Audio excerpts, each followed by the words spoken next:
Coach Angelica Fajardo. Good morning, Coach!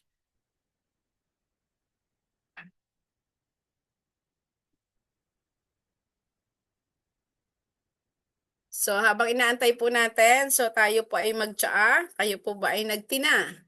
Para hindi kayo aantukin. At ang energy niyo ay talagang bigay na bigay every morning. So yes, Coach Angelica, are you ready?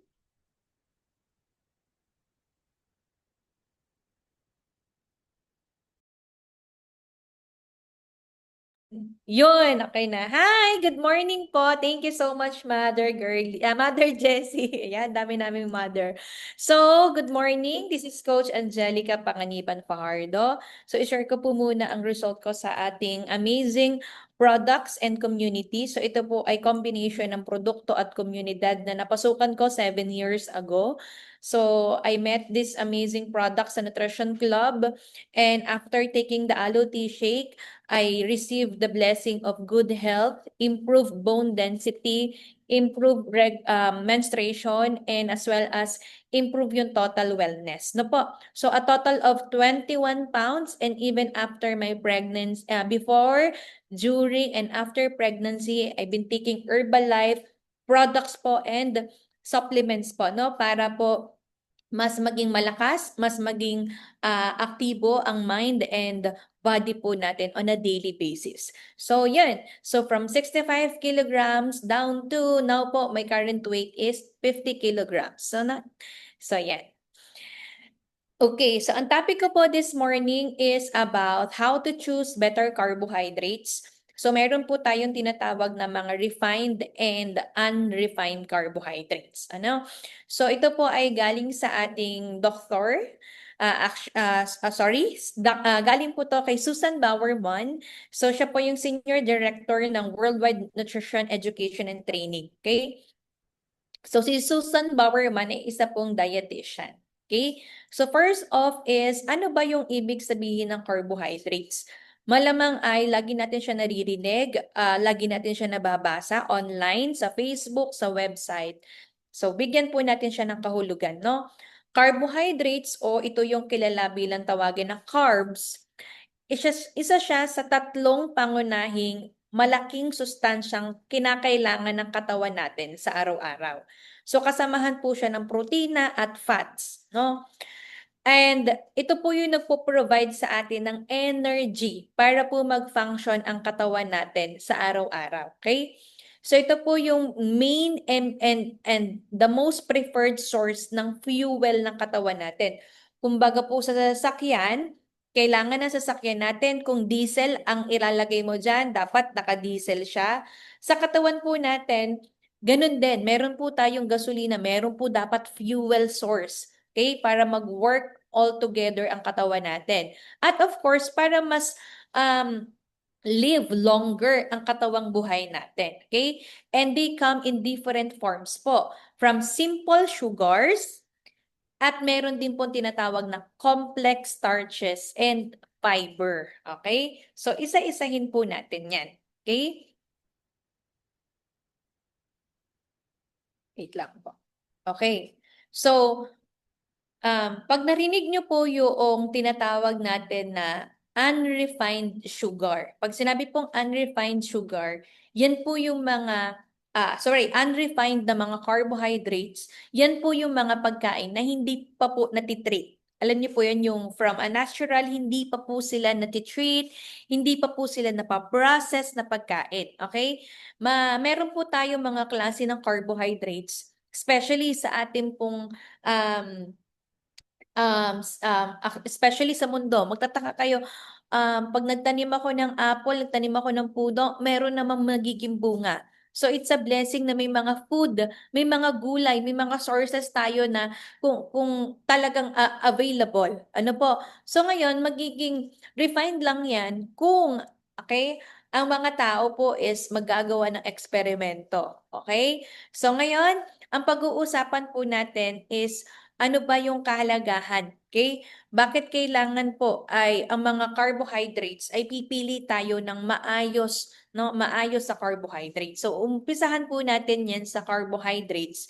Siya po yung tumutulong para masuportahan yung ating cognitive function. Ibig sabihin po yung brain function natin. And hanggang sa mapapunta po yan sa physical performance ng katawan natin. Okay? It controls our brain po kasi. So without enough carbohydrates, makaka-experience po tayo number 1 ng fatigue. Number 2, difficulty po sa concentration. And pwede po mag-decrease o humina ang ating enerhiya. At magiging, ano po ito, kumbaga, making it clear how vital they are on our daily health and of course well-being.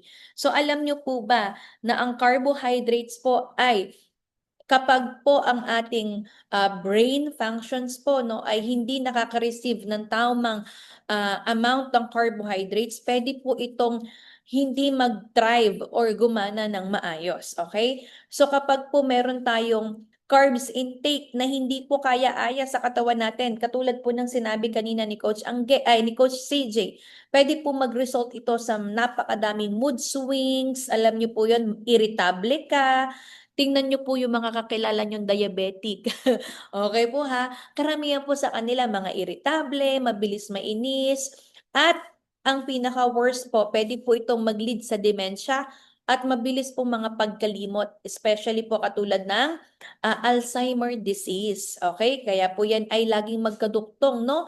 Sabihin po ay nag-start lang siya sa sugar, nagtaas. Tapos bigla po yung tao ay nagkaroon na ng mga senyales ng pagkalimot or mabilis na makalimot. Okay? And palagi niyo po tandaan na kapag sobra-sobra po tayong intake ng unhealthy carbohydrates, basta ganito po palagi, no? Pwede po magkaroon tayo ng memory loss or memory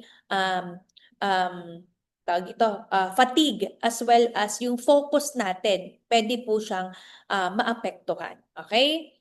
So, ang carbohydrates po ay hindi lang sa pataba or sa sobrang pagbalon, no? Pati po ang ating brain health pwede pong maapektuhan. So ito naman po yung mga carbohydrates. Okay, Coach, ano ba yung mga pagkain na carbohydrates? Number 1 po dyan yung tinapay na puti, kanin na puti. Okay? Alam nyo po yung mga pasta, nagawa po ito sa mga white flour, sa mga harina. Okay? And then yung mga instant noodles, sugary drinks like katulad po ng mga sodas, yung mga fruit juices po na available sa labas, no? Especially kung ikaw yung bumili ng fruit juice na hindi mo alam paano siya ginawa. Hindi mo alam kung ano yung inilagay na mga liquid diyan, okay? Baked goods katulad ng mga pastries, cakes, o cookies, donuts, processed cereals and instant oats, yan. Yung mga processed snacks katulad po ng mga potato chips, no? Yung patatas na nga, ginawa mo pang potato chips. And then yung mga crackers. And then meron naman pong mga unrefined. Ito po yung sinasabi ko na untreated. Madali natin hindi siya tinirit, coach. Hindi siya pinarases na mga pagkain. Ito po yung mga whole grain na bread. Di ba may mga bread po sa market? Mababasa nyo. 100% whole grain. So maganda po siyang source ng carbs. Whole grains such as brown rice, quinoa, barley, okay? Whole oats, fruits such as apples, bananas, berries, oranges, and pears. Yung mga gulay po katulad ng sweet potatoes, ayan, kung nirekomenda po yan ng mga coaches nyo, no? Yung kulay dilaw po yung loob. And then carrots, no? Broccoli, and then spinach, maganda rin po. Legumes such as lentils, ano pa? Chickpeas, yan. Yung mga kidney beans, nuts, and seeds. Okay, now, ang sabi po ni Coach Angge, meron pong mga unrefined carbs. Pwede nyo pong i-switch itong mga nasa kaliwa at piliin nyo po yung nasa kanan. Okay? But then again, hindi ko po sinabi na bawal nyong kainin yung nasa kaliwa. Pero it should be in the right amount and moderation. Okay? And then yung refined, kahit ito po yung inyong focusan na mas madami po on a daily basis. Okay? So next po is Ayan. So, meron pong take note sa atin si Susan Bowerman. Sabi niya, the healthiest carbs are found in an unrefined and natural state with nothing removed. Yung mga purities, hindi po kasi nare-remove kapag po tinawag siyang unrefined. Yung mga talagang kailangan ng katawan natin, hindi siya nare-remove. Kaya ang tawag sa kanya is buo, whole, and unprocessed. Okay? Many of these good carbs are excellent sources po ng fiber, vitamins, minerals, or yung tinatawag nating phytonutrients, yung mga sustansya mula sa mga halaman. Okay? And people who follow, ito po, tandaan natin na baka meron kayong kasama sa bahay na nagda-diet pero they follow yung low carb na diet. Katulad ng tinatawag na nowadays, ito po ay fad diet. Ibig sabihin, there is no science back guaranteed explanation such as keto diet. These are very high risk and getting enough na nutrients na diet. Ibig sabihin, yes, you can achieve your goal kung yan po ay weight loss ba or kung ano pong weight management, but in the long term, pwede pong mag-suffer ang health nyo because of hindi po nakaka-receive ng right amount of fiber, vitamins, or phytonutrients. Okay? So next po. Ayan. So, pag-usapan naman natin yung mga benepisyo. Kapag po nag-focus tayo na on a daily basis, we should incorporate a good source of carbohydrates. Number one, yung sinabi po kanina ni Coach CJ, na when you start your day with our shake, it can steady the energy and stable your blood sugar level. So, ang whole grains, legumes, vegetables are digested very slowly rather than doon sa mga refined carbohydrates na sobrang bilis no ma-digest ng katawan natin. And it may resulted saan? Sa mabilis na pag-increase ng blood sugar level natin at pwede tayong in the long term or in the long run, it can cause us to gaining weight and yung mga metabolic syndrome pwedeng lumabas talaga. Such as, ano po, PCOS, 'di ba? Blood cholesterol imbalance po yung ating mga cholesterol level. Yan. Ano pa, yung sugar level natin and it may lead to type 2 diabetes, okay? And number 2, it can support your digestive health. Yung high fiber food which is for babae po, no, i-check nyo po. Kayo po ba mga kababaihan ay nakakakain ng 25 grams ng fiber? Ang isang salad bowl po is approximately nasa ano lang yan, 3 grams ng fiber. Yung 25 grams po kaya, paano natin siya makukuha? Okay? Na hindi po naapektuhan yung pag-increase ng ating timbang. Very challenging. Ano po? So, para po masuportahan yung digestive health natin, kailangan meron pong fiber intake para ma-maintain yung gut health natin. Tandaan, ang second brain natin yung ating gut health, no? Anything in our digestive system. At nakakasupport po to sa regulatory ng movement ng ating digestion.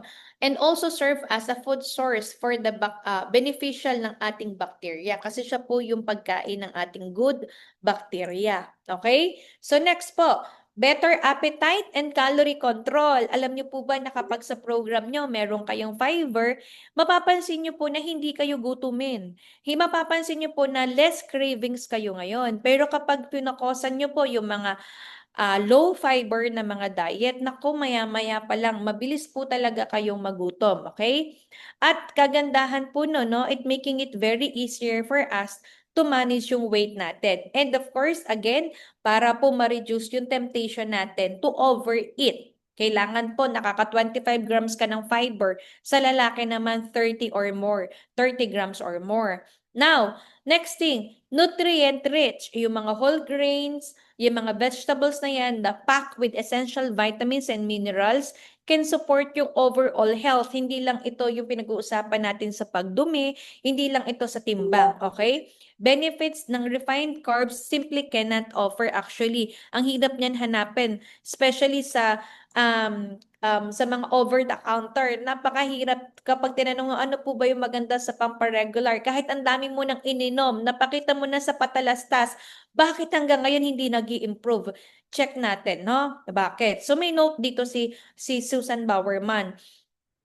Ang madami daw po sa mga studies ay sabi dito, ang dietary fiber, pwedeng makareduce po ito ng chronic diseases such as heart disease and obesity. Alam niyo po bang chronic diseases na pala ang obesity? So it recommended na ang mga adults talaga makakonsume po ng 25 to 30 grams ng fiber. At of course, ang fiber-rich na mga whole carbohydrates, fiber supplements. Ito po, kung nahihirapan daw, syempre kung naka-program ka at kukumpletuhin mo yung 25 grams, medyo mataas na calorie. Talagang pag kinain mo siya, baka sabihin mo naman, Coach, puro gulay na lang, puro prutas na lang ang kinakain ko, hindi rin balanse. So that's why fiber supplementation is really, really highly encouraged by our doctors, scientists and doctors para maging convenient option to sa atin at ma-ensure natin na, na mamimit natin yung 25 to 30 grams ng fiber on a daily basis. Okay? So, pakilala ko po sa inyo yung ating fiber and herbs. So, meron po tayong tatlong sources ng fiber supplements sa Pilipinas. So, una po natin dyan yung fiber and herbs. So, basahin po natin saan ba siya designed with your health and mind. So sabi, health and mind, ang galing ni Herbalife. Kaya pala ang nakalagay sa kanya, health and mind. Kasi sabi nga kanina sa unang discussion, it can help yung ating brain cognitive function, not just the health, okay? So fiber and herbs features a blend of ingredients na pwedeng maka-work sa second brain natin, which is our digestive health. So ano po ang marireceive mo kapag kinain mo si fiber and herbs? Para ka nang kumain dyan ng papaya, parsley, fennel seed, peppermint, and yung chamomile. Okay? So yung papaya ba, pwede mo bang kainin yung isang malaking buo? Yung apat nga, parang hindi ka pa ganun kaano, di ba? So meron kang papaya na dyan, may parsley ka. So, ang fiber and herbs can be taken after yung meals mo. So, itanong mo lang sa coach mo, ilan po yung recommended niyang tablet na pwede mong i-take on a daily basis. Okay? So, ito po yung ating tinatawag pong soluble fiber. Siya po yung very rich in soluble fiber. Pag sinabi pong soluble fiber, siya po ay kaya pong ma-dissolve no, through water. So that's why ang partner lang po nito ay dadamihin nyo po yung inyong water intake. Okay? Doon sa meal plan ng inyong coach. Okay? So, next po naman yung ating tinatawag po na, sige po, dagdagan po ni coach ng information ha. Dahil meron po tayo dalawang klase ng fiber. May soluble, ito po yung nadidissolve sa tubig. May insoluble, ito po yung hindi po kayang madissolve sa tubig. Yung soluble fiber po, no? So, tumutulong po ito. Number 1 po, no? I-jot down nyo po, it can help to lower your blood cholesterol. Number 2 is it can help your glucose level to stay steady. And then number 3, it slow down the absorption of sugar to the blood.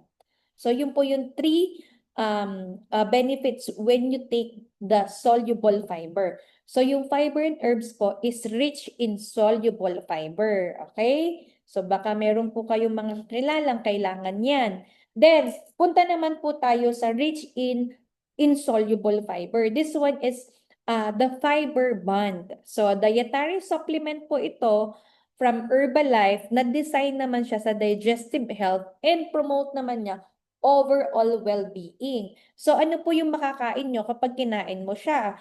Para kang kumain ng apple, acacia, orange, at yung oats. So, again, it designed to support your digestive system. So, i-take mo lang siya 30 minutes before ka kumain with 1 full glass of water. And of course, balikan mo yung coach mo kung ilan tablets yung i-recommend niya sa'yo. Okay ba yon? Yan. So kagandahan sa fiber band na yan, every time kinakain namin yan. Example, kahapon, birthday po namin. Birthday ko po. So 30 minutes before chibugan, nag-fiber band po kami. It also helps na yung mga fat from the food that we eat is makukuha po niya and then tutulungan po niya itong i-bond together para mailabas po namin siya ng maayos. So nakakatulong din po siya sa pag-absorb ng mga um, fat from the food that we eat. Okay? The next po is, Coach, meron ba niyan yung powder naman, gagawin ko siyang juice, pero magkasama na silang dalawa. Gusto ko kasi yung dalawang benefit, pero gusto ko yung juice. So, ang good news ko sa inyo, Herbalife, meron yan. So, meron tayong active fiber complex, no? Pang-level up po to ng fiber intake. Kasi ang isang scoop po nito, guaranteed na naka 6 grams ka na. So, hanapin mo na lang yung 19 grams. Kung gusto mo dalawang scoop, naka 12 grams ka na. So, hanapin mo na lang yung missing na kalahati. So, again, it blend of soluble and insoluble fiber. It really helps you in overall wellness. And it promotes regulatory kung irregular ang iyong pagpupo. And it helps you minimize the bloating. Kaya yung mga coaches nyo, yan ang sikreto, no? Bakit ang gaganda ng mga tummy area nila? And it supports yung growth and friendly na intestinal bacteria. So pag maganda ang intestinal bacteria mo, maganda-ganda din ang iyong panlaban sa immune health, di ba? So madami siya actually pong benepisyo sa katawan natin. At ang good news ko sa inyo, lasang apple, napakasarap. Okay? So yon. So next po is, ayan. Ito po yung mga last recommendations po, no? I-upgrade nyo po yung pagkain nyo na merong carbohydrates, healthy carbohydrates option. I-check nyo lang po palagi if your bread is 100% whole grain. Wag lang po high in fiber, whole grain din po. And try whole grain yung mga flours and pasta. Choose brown over white kung kaya po, no? And swap meals. Yan, choose whole fruits over fruit juices and fruit sauces. Ayan. So make smarter carbs choices today. Okay? So I think I am done with my task. I hope everybody learned from our topic from Susan Bowerman. So thank you so much, everybody. Back to you, Mother Coach Jessie. Yes,